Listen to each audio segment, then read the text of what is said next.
Central OMA Interbranch Football Tournament Boat Saya Round of 32 Voin Hian Tenzor Branch OMA le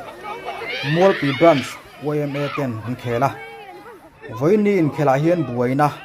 chuak le tlap maya he thil thleng hi amoi lovin aza thak khopina langa Tenzor Branch OMA ti hian Molpi Branch hi singa kan riat thei china singa in lena Molpi laga hian an changme ka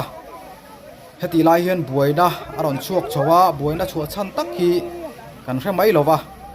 amaro chu hei video kan hmuwa lan dan hianin heti anga buaina in fiam na thila achuak hi aro pui lovin amoi lo khop maya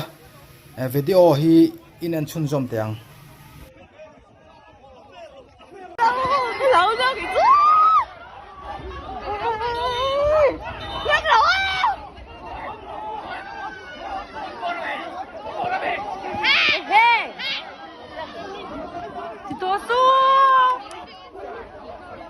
anh vẫn giật lầu em ui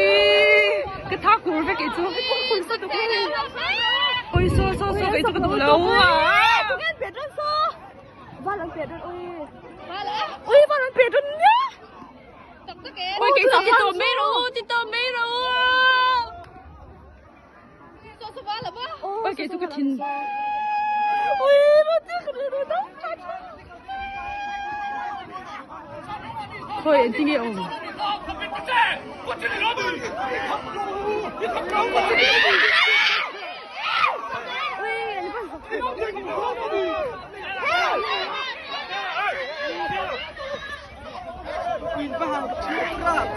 ôi cái gì à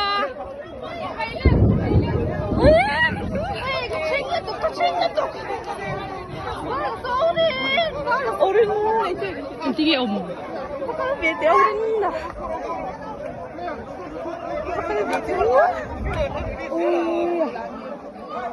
Vidéo la avec Télé sous